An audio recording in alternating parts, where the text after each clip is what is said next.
নমস্কাৰ বন্ধুসকল, job in Assam Facebook page আৰু AssamCareer ইউটিউব চেনেললৈ আপোনালোকক স্বাগতম জনাইছোঁ।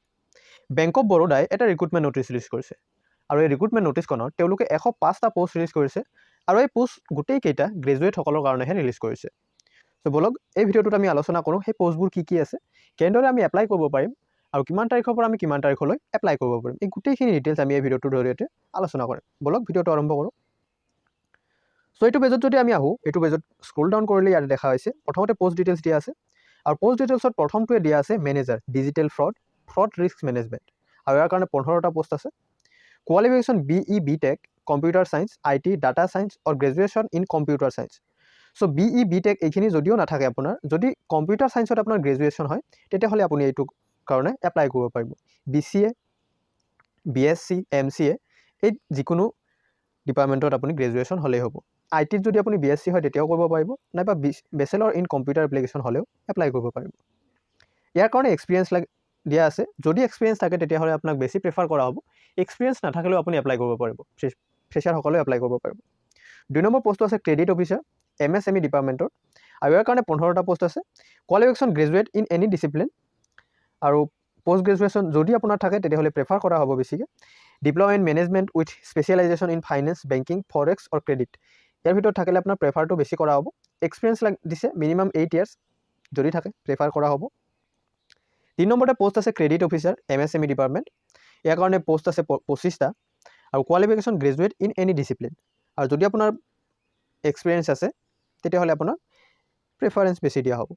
4 নম্বৰতে আছে credit export import business MSME department আৰু ইয়াৰ কাৰণে 18টা পোষ্ট আছে। Qualification graduate in any discipline, লগতে যদি আপোনাৰ এক্সপিৰিয়েঞ্চ আছে 8 ইয়াৰ্ছ এক্সপিৰিয়েঞ্চ আছে এক্সপৰ্ট ইম্পৰ্টত তেতিয়াহ'লে আপোনাক বেছি প্ৰিফাৰ কৰা হ'ব। 5 নম্বৰতে আছে credit export import business MSME department, ইয়াৰ কাৰণে 12টা পোষ্ট আছে। কোৱালিফিকেশ্যন ছেইম আছে গ্ৰেজুৱেট ইন এনি ডিচিপ্লিন। 6 নম্বৰতে পোষ্ট আছে forex acquisition and relationship manager corporate credit ডিপাৰ্টমেণ্টত আৰু ইয়াৰ কাৰণে 15টা পোষ্ট আছে। Qualification graduation in any discipline আৰু যদি আপোনাৰ এক্সপিৰিয়েঞ্চ থাকে 5 ইয়াৰ্ছৰ তেতিয়াহ'লে আপোনাক বেছি প্ৰিফাৰেঞ্চ দিয়া হ'ব। 7 নম্বৰতে আছে forex acquisition and relationship manager corporate credit department আৰু ইয়াৰ কাৰণে 15টা পোষ্ট আছে। Qualification graduation in any discipline, লগতে 3 ইয়াৰ্ছৰ এক্সপিৰিয়েঞ্চ থাকিলে আপোনাক বেছি প্ৰিফাৰেঞ্চ দিয়া হ'ব। এজ লিমিটখিনি ধৰি দিয়া আছে 21 ইয়াৰ্ছৰ পৰা 27 ইয়াৰ্ছলৈকে আৰু লগতে ৰিলেক্সেশ্যনখিনিতো আছেই, যিটো আপোনাৰ আপাৰ এজ লিমিটৰ কাৰণে ধৰি দিয়া হৈছে। আপাৰ এজ লিমিটৰ কাৰণে যিটো নেশ্যনেল লেভেলৰ আপোনাৰ যিটো ৰিলেক্সেশ্যন থাকে সেইটো আছে। এতিয়া আমি চাওঁ কেনেদৰে এপ্লাই কৰিব লাগে। এপ্লাই কৰাৰ কাৰণে আপুনি অনলাইন এপ্লাই কৰিব লাগিব আৰু এই অনলাইন এপ্লিকেশ্যনখন আপুনি মোবাইলৰ জৰিয়তেও কৰিব পাৰিব। চ' ইয়াতে দেখা পাইছে মই মোবাইলৰ জৰিয়তে আপোনালোকক দেখুৱাই আছোঁ। চ' এপ্লাই কৰাৰ কাৰণে ইয়াতে কৈছে ইম্পৰ্টেণ্ট লিংক ছেকশ্যনলৈ আপুনি স্ক্ৰল ডাউন কৰিব লাগিব। চ' ইয়াতে যদি স্ক্ৰল ডাউন কৰি ইয়াতে দেখা হৈছে ইম্পৰ্টেণ্ট লিংক ছেকশ্যন আছে আৰু ইয়াতে এপ্লাই অনলাইনত লিংকটো দিয়া আছে। তাৰপিছত এপ্লাই অনলাইনত ক্লিক কৰাৰ পিছত নিজকে ৰেজিষ্টাৰ কৰিব লাগিব। তাৰপিছত এপ্লিকেশ্যনখন ফিল কৰি ছাবমিট কৰিব লাগিব আৰু ছাবমিট কৰাৰ পিছত নিজৰ এপ্লিকেশ্যনখন ডাউনলোড কৰি ৰাখিব লাগিব, যাতে আপোনাৰ পিছলৈ কেতিয়াবা দৰকাৰ হ'লে এইটো ব্যৱহাৰ কৰিব পাৰে। এতিয়া আমি চাওঁ এপ্লিকেশ্যন ফি কিমান দিব লাগিব।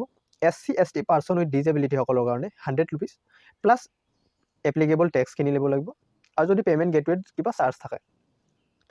তাৰপিছত জেনেৰেল OBC আৰু EWSৰ কাৰণে 600 প্লাছ এপ্লিকেবল টেক্স আৰু এই পে'মেণ্টখিনি আপুনি debit card, credit card, net banking, challan নাইবা আপুনি UPI মেথডেৰে পে'মেণ্ট কৰিব পাৰিব। এতিয়া আমি চাওঁ কেতিয়াৰ পৰা কেতিয়া এপ্লাই কৰিব পাৰিম।